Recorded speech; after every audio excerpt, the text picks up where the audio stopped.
Om Namo Bhagavate Vasudevaya. Om Namo Bhagavate Vasudevaya. Om Namo Bhagavate Vasudevaya. Chapter 11, text 53 of Bhagavad-gita as it is. Translation and commentary by His Divine Grace A.C. Bhaktivedanta Swami Prabhupada. So if we share out the books, then everyone can sit those who are not holding a book can sit next to one who has. And this way all can see and read the verse. No, I'll take whatever verse is there. It's all nectar. Adav ante cha madhe cha Hari sarvatra giyate. Beginning, middle and end, it's all glorifying Hari. So, what is the difficulty? Everywhere. So, Nahang vedairna tapasa Na danena na chejyaya Shakya evang vidho drashtum Drishtava nasimang yatha. The form you are seeing with your transcendental eyes cannot be understood simply by studying the Vedas, nor by undergoing serious penances, nor by charity, nor by worship. It is not by these means that one can see me as I am. Purport. Krishna first appeared before his parents Devaki and Vasudeva in a four-handed form, and then he transformed himself into the two-handed form. This mystery is very difficult to understand for those who are atheists or who are devoid of devotional service. For scholars who have simply studied Vedic literature by way of grammatical knowledge or mere academic qualifications, Krishna is not possible to understand. Nor is he to be understood by persons who officially go to the temple to offer worship. They make their visit, but they cannot understand Krishna as he is. Krishna can be understood only through the path of devotional service, as explained by Krishna himself in the next verse. Lord Krishna is explaining in this verse how he cannot be seen, or rather the means that are incapable to render a person capable of seeing Krishna. And in the next verse he'll describe the positive, the flip side of this, how he can be seen. Bhaktya tvananyaya shakya aham evang vidhorjuna nyatung drashtang cha tatvena praveshtang cha parantapa. My dear Arjuna, only by undivided devotional service can I be understood as I am, standing before you, and can thus be seen directly. Only in this way can you enter into the mysteries of my understanding. It is a commonly asked question that, can you see God? Can you show me God? Have you seen God? Prove that there is God. He should come before me. Whoever says like this, we can immediately understand that they have no desire whatsoever to see God. And that even if they were to see God, they wouldn't see Him due to their lack of desire to see Him. Even if we show, yes, come here, see the deity, they won't see the deity, they won't see Krishna, they'll see stone. Or even if Krishna directly comes before, deity is Krishna, but we have the example just like Duryodhana. Krishna was standing before Duryodhana, but Duryodhana could not accept this is God. He would not accept this is the supreme controller. Rather, he blasphemed Krishna, so he couldn't see God. For one who has eyes to see can see God everywhere at all the time. Premandina churita bhakti vilochanena santa sadaiva hridayeshu vilokayanti yang shamasundaram achintya guna swarupam govindamadi purushantam aham bhajami. And for one who has no desire to see God, then due to his lack of desire, even if he sees, he will deny that he is seeing. And in this way, for all intents and purposes, he will not see. He denies the existence of the Supreme Personality of Godhead. Therefore, here we've seen that all these methods which are described here, which appear to be very good, studying the Vedas, undergoing serious penances, giving charity or official temple worship, although these all appear to be pious activities, if they are not undertaken for the specific purpose of satisfying Krishna, then they are simply manifestations of envy of Krishna. Lord Krishna states in Bhagavad-gita that Vedaischa sarver aham eva vedyaha. In all the Vedas, Veda means knowledge, so the object of knowledge is Krishna. There is no other subject in the Vedas but Krishna. Vede Ramayane Chaiva Purane Bharate Tata Adav Ante Cha Madhye Cha Hari Sarvatra Giyate. In all the Vedas, Ramayana, Puranas, Mahabharata, beginning, middle and end, the only object is glorification of Krishna. But persons who are envious of Krishna, they will study all the Vedas and come to the conclusion that there is no Krishna, or they won't find Krishna, or they remain envious of Krishna. So simply study. The Vedas are only meant for understanding Krishna. But for one who has the attitude of denial of Krishna, we've heard this is a common saying, that someone is in denial. Everyone in this material world is in denial. They're in denial of their actual identity, which is that of being a servant of Krishna. So such persons, they are described Matya na Krishna. They're Krishna mati, or their inclination toward Krishna. Matya na Krishna. Parata svatova. Neither by the efforts of others, nor by their own effort. Mito pibhadyeta grihavratanam. That will not be awakened because they have taken a very strong vow that under no circumstances shall I ever agree to be in the slightest bit interested in Krishna consciousness. Their vow is adanta gopya, my senses should remain uncontrolled, vishatang to misram, and I shall enter into hell. I shall prefer to go to hell than surrender to Krishna. They find that it is more pleasant to have a hellish existence than rather surrender to Krishna. And punaf punas charvita charvananam. That which is already chewed, that which is already rejected, it's clearly not in the slightest bit relishable. But due to their strong sense of independence, I shall not surrender to Krishna.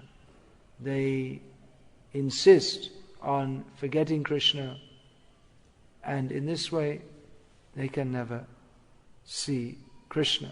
Even they have big conferences, interfaith conferences. These interfaith conferences are religious get-togethers on how to forget Krishna. There are different ways to forget Krishna. Scientifically, philosophically, communistically, and religiously also. So these interfaith conferences are a religious come philosophical method of very craftily avoiding surrender to Krishna. Because your opinion, my opinion, this opinion, that opinion. But no one is serious to understand what is the absolute truth. By their very attitude that we shall put our different ideas together and we shall match them together, and if you like a little bit smorgasbord, this buffet system. There's a little bit of this, a little bit of that. Well, I like this and that seems good to me, yes, and we'll take a little bit of that and mix it all up, and this is my lunch for today.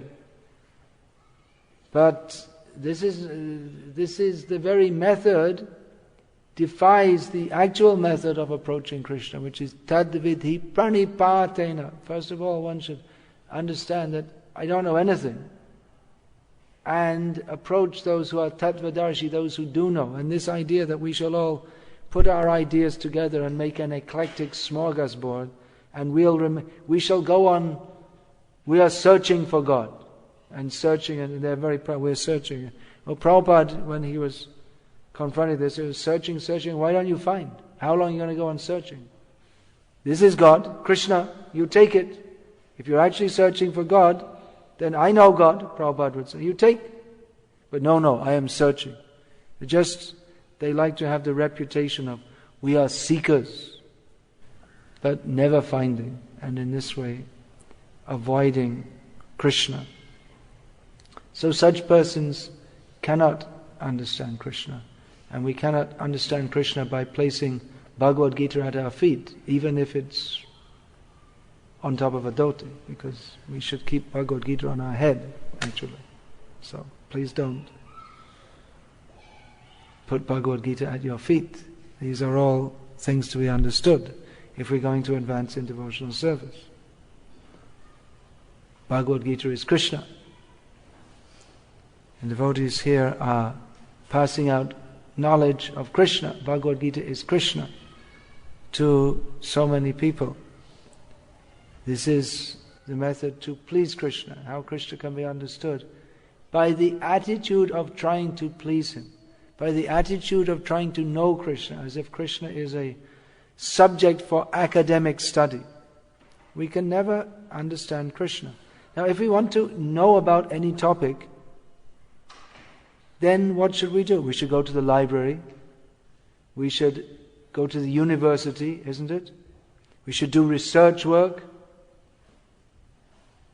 There's an academic method for acquiring knowledge. And although the methodology is different in different subjects, the basic approach is the same. That we should try to acquire knowledge from various sources, either by personal sense perception or by gathering information from persons who have gathered information previously. And in this way we can acquire knowledge about any subjects, whether it's physics, chemistry, biology, mathematics, history, geography, whatever the subject is. Then we go to the educational institution and we are instructed in this way. And in this way we acquire knowledge, academic knowledge. So we may think that, well, if we want to understand about Krishna, then we should go to the university and we will get a degree in Indology, maybe specializing in Vaishnava studies or even Gauriya Vaishnava studies. And in this way we can learn about Krishna. And actually it's a fact that if one goes to the university, one can, if one has sufficient brain power and academic application and money also to pay for the course, that's also essential. You can take a loan also, maybe. So one can amass knowledge about Krishna and Krishna consciousness and the Gauriya Vaishnava tradition and philosophy. However, one will not advance even a millimeter in understanding Krishna, and in fact will go backwards. Because the idea that I know about Krishna, I have studied in the university, and now I know so many things. You'll find professors, they can describe the philosophy, or aspects of the philosophy of Krishna consciousness, better than our devotees, it would seem.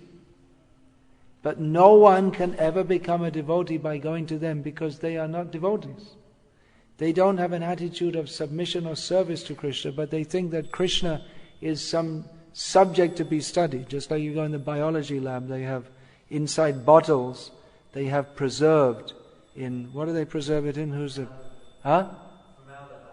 Formaldehyde, that's right. I didn't think of that for 35 years. In formaldehyde they have all different dead animals, and they look at them and they study them. And so they think we have put Krishna in a bottle, in formaldehyde bottle, and we can explain. This is Krishna consciousness. But by this method, it is not possible to understand Krishna, and by this attitude, it is absolutely the opposite attitude by which Krishna can be understood. Because the methodology to understand Krishna is completely different from any mundane acquisition of knowledge. The very idea, acquisition of knowledge, you get more and more knowledge and you know more and more and then you become an expert. This is not the way to understand Krishna. Krishna is transcendental to the modes of material nature, and one has to come to that platform to be blessed with the understanding by which one can understand Krishna. Actually, even to understand anything. One cannot properly understand anything, even if one amasses knowledge about it and is apparently an expert in it. One cannot understand anything in this material world properly unless he has knowledge of Krishna. Just like there are so many great scientists in history, among whom the name of Einstein is outstanding, at least to the common uneducated folk like myself. If we think of a scientist, we think Einstein. So Einstein was apparently a highly realized person, and on one level it appears that he was so.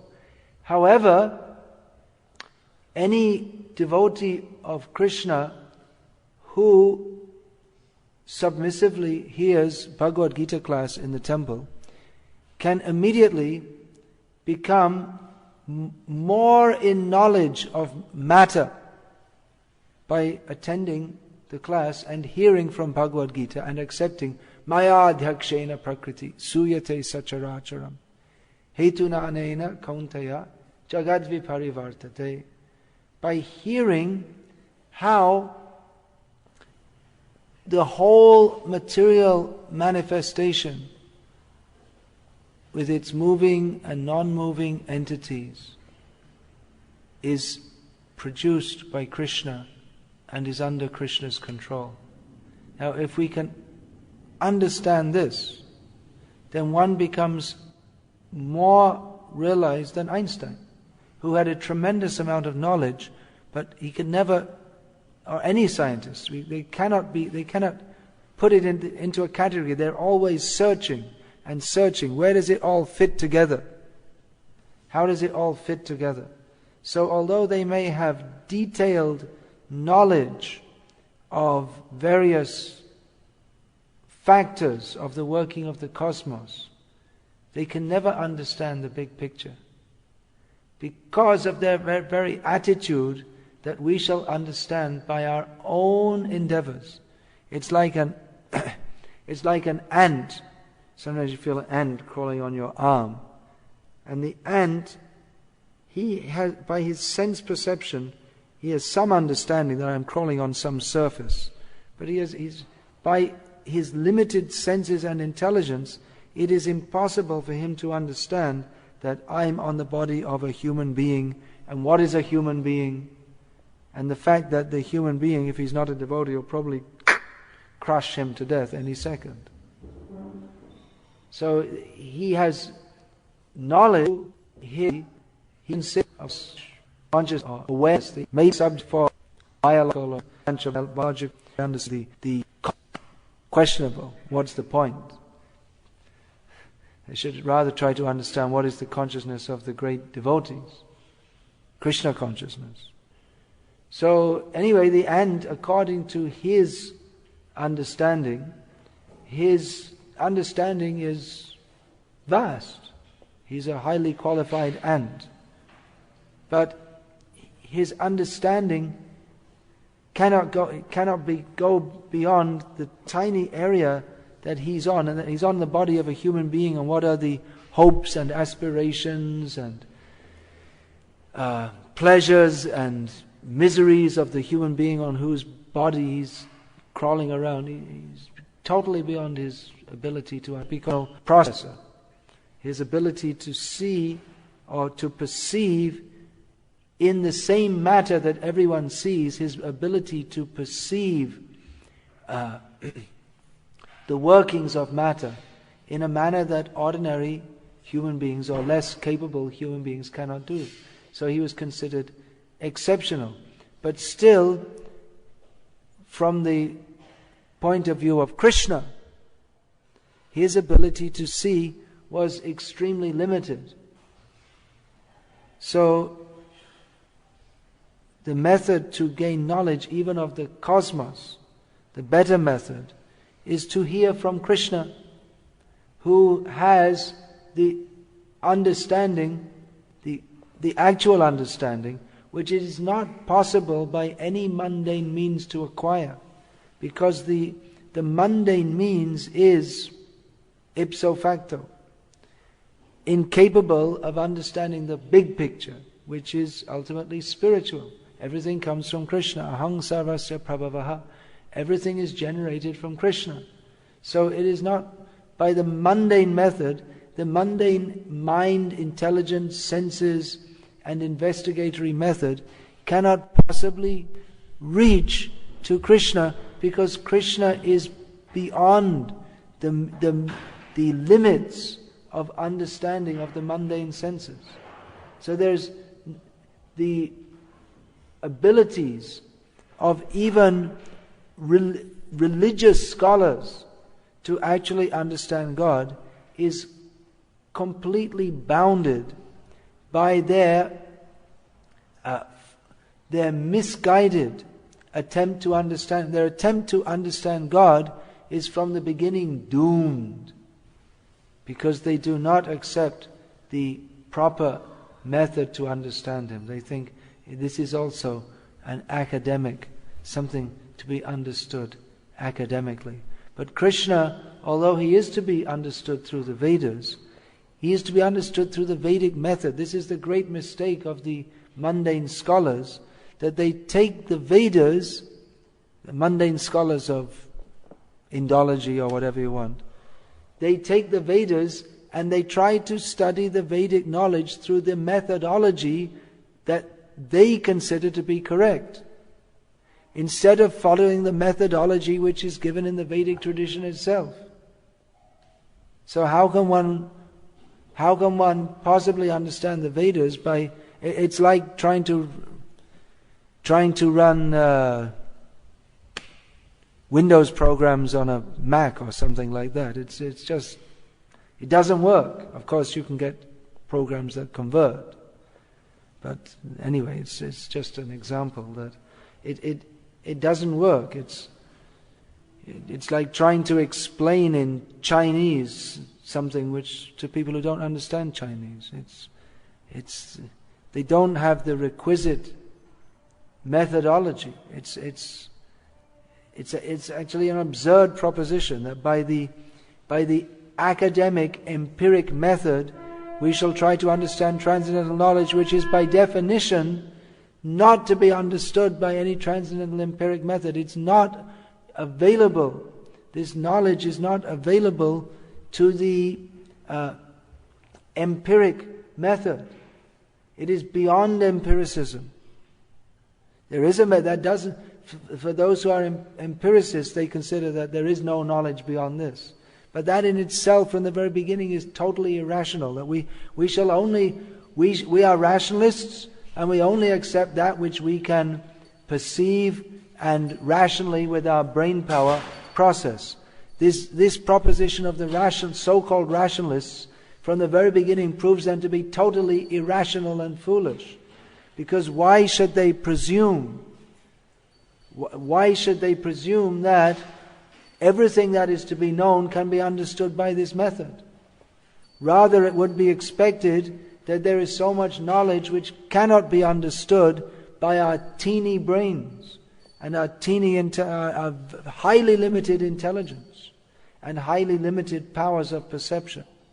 So the so-called rationalism is in its very, what's the word? Its very methodology, what would you say the word? Raison d'être, or from its very beginning is totally irrational. And whatever else they build on top of it is just more advancement in foolishness, although they consider themselves very intelligent. But it's total foolishness, this idea that we should understand everything by our senses and our mind. So Krishna spoke Bhagavad-gita to Arjuna because he wasn't such a fool. He didn't bring out a tape measure to try to measure Krishna. What is the measurement of his biceps? Try to have an empiric understanding. Krishna showed he's not limited. He showed the universal form to Arjuna, and then we think, oh, the universal form, that is supreme. And Krishna said, no. You think that's supreme because you think something that appears big to you is greater? This is a foolish measurement. But Krishna, their whole universal form, aham sarvasya prabhava, that is generated from Krishna. And Krishna is standing there in his two-handed form. And we think, oh, we shall measure Krishna. We shall tie up Krishna. Duryodhana thought, let us capture Krishna. Now Duryodhana has come. So now Krishna has come, thought Duryodhana. If we capture him, he is the Pandava Pran, he is the life of the Pandavas. So if we capture him, then the Pandavas will lose all their spirit. So he came in, and Duryodhana ordered, now you capture him. And then they ran towards Krishna, and then they saw Krishna's here, and then Krishna here, and then Krishna there, and Krishna there. How are you going to capture? Krishna showed, he's everywhere. You cannot capture him. Not by ropes, not by any gross method, nor by any mental method. One can only capture him by the ropes that Mother Yashoda used. Pranaya Rasana, the ropes of love. Krishna is captured. This Krishna is teaching in Bhagavad-gita. But even the scholars of Bhagavad-gita, they cannot find Krishna. They cannot capture Krishna. So-called scholars, they cannot capture Krishna because they do not want to. They want to relegate Krishna to a manifestation. They say, it is not unto Krishna who we should surrender, but to the unborn that speaks through Krishna. So even though apparently great scholars of Bhagavad-gita, they will never understand Krishna because of their demoniac attitude of not wanting to understand Krishna. Therefore even they become great scholars of Bhagavad-gita, and they talk about bhakti and how we should surrender to Krishna, and it appears as if they're great devotees, but they say it is not actually to Krishna, the person who we should surrender, but to the unborn who speaks through Krishna. And in this way they, although apparently pious and devoted, they reveal their ultimately demoniac attitude of wanting to avoid Krishna. They read the Bhagavad-gita and they are famous as scholars of Bhagavad-gita, but they are envious of Krishna.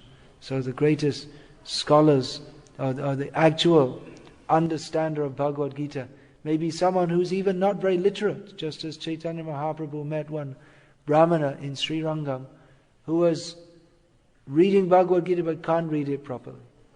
But tears are coming from his eyes. And Chaitanya Mahaprabhu saw in these tears, there is vision of Krishna. Why are you crying? Because my Guru ordered me to read Bhagavad-gita, but I can't read properly.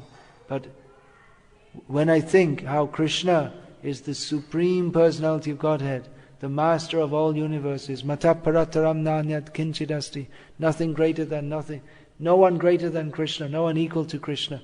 When I think of how this Krishna, out of love for his devotee, has become the charioteer of Arjuna, when I think of how kind is Krishna, how sweet is Krishna, how much dedicated to his devotees is Krishna, then I cannot help but cry. This is the actual scholar of Bhagavad-gita. So it's not that we should not study Bhagavad-gita. Certainly we should not study. But we should receive Bhagavad-gita as Arjuna is receiving Bhagavad-gita. Not defying Krishna, not denying Krishna, but Shishas tehang shadimang tang prapanna. I am surrendered to you. I'm accepting the position of subordination to you. And to such a person, Krishna reveals himself very happily. Oh, you're subordinate to me? Very nice. Then I'm subordinate to you. And you want to be greater than me? You want to show yourself very great, big scholar? Then you become a worm in stool. This is what happens actually. You want to show yourself very great? Then you be the greatest worm in stool. Among all the worms in stool, you will be considered the best. I give you this benediction. So many people, they want to be politician, leader. I am great, vote for me. Put yourself on the TV. Show yourself very great. But not everyone can be the president of the country or even the mayor of the city. So to fulfill the desires of these persons who are so anxious to be great, Krishna allows them. They'll become a big dog in their next life. And among the dogs they will be highly respected. I mean, even among the humans. They go to the dog show. Oh, very great dog. And he understands. The dog has enough intelligence to understand that I am the biggest dog here. And he feels great pride that I am the greatest dog. So Krishna is very kind. You get what you want. But we should be intelligent enough to understand that it is in our best interest, instead of promoting ourselves, I am very great, to understand that actually only Krishna is very great. And I should simply try to be his servant and actually try to see him, not by demanding Krishna stand in front of me and then I shall reject. No, I don't believe in you. And Krishna will say, oh, I'm sorry. I didn't mean to disturb you. Okay, I'll leave you alone. Have a good day. But to accept that we are fully under the control of Krishna, but that we can also control Krishna by love. But that love means unconditional. As long as we're trying to promote, I am God, I am big, I am so wonderful, then we'll never ever ever come anywhere close to Krishna, even if we study Bhagavad-gita all day and night. Only by the attitude of humble submission to Krishna and to Krishna's servants does Krishna reveal himself. Hare Krishna. Any question about this? Or comment? Or protest? Anyone like to claim themselves as God? A lot of people in California think they're God, right? Fools. In one line you can say spiritual laws are not bound by the physical laws, that's all. Yes, you can say in one line and you can say in hundreds of books also. Spiritual law means for Krishna there's no law. That is the part of the physical law. He's an outlaw. Not under yours. Outlaw is different, somebody who has broken the law. He's beyond it. You are an authority on Krishna. No, All right. but outlaw is So you please become an authority on Krishna by studying Bhagavad-gita as it is. Do you have this book? I have studied 11 different verses, including... That's why you don't understand anything about Krishna. You may say that. Because you don't study Bhagavad-gita as it is. You think you know, but you don't. I have studied Tilak's Gita. Oh, then you definitely don't understand. 1998. Then you definitely don't understand, because he doesn't understand. He's a politician. He's promoted Ganapati Puja, not Krishna Puja. He doesn't understand and you don't understand.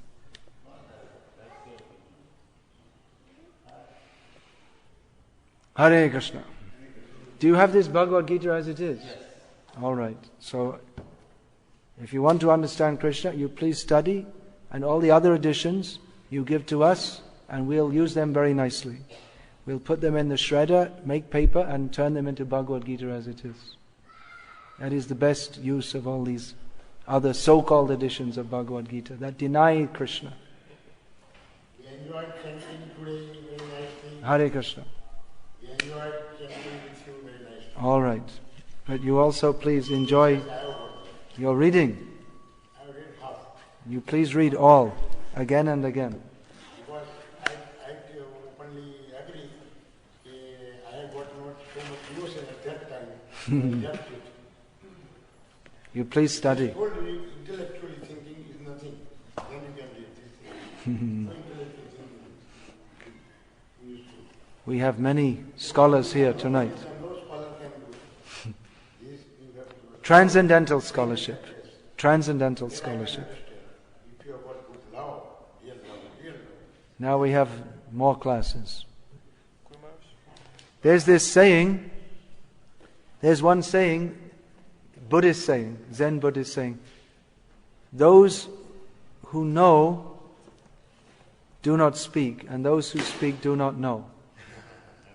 Now this saying is in itself defective, because if the person who says this is actually correct, then he shouldn't be speaking it. It's a self-defeating statement, just like the statement, no one should ever accept a guru. Don't take instruction from anyone. But that in itself is an instruction. So all these Mayavadis, they have so many useless slogans. Yes, well, I have some books also for all of those who have Bhagavad-gita as it is and are studying on Srila Prabhupada's order. I'm also writing books.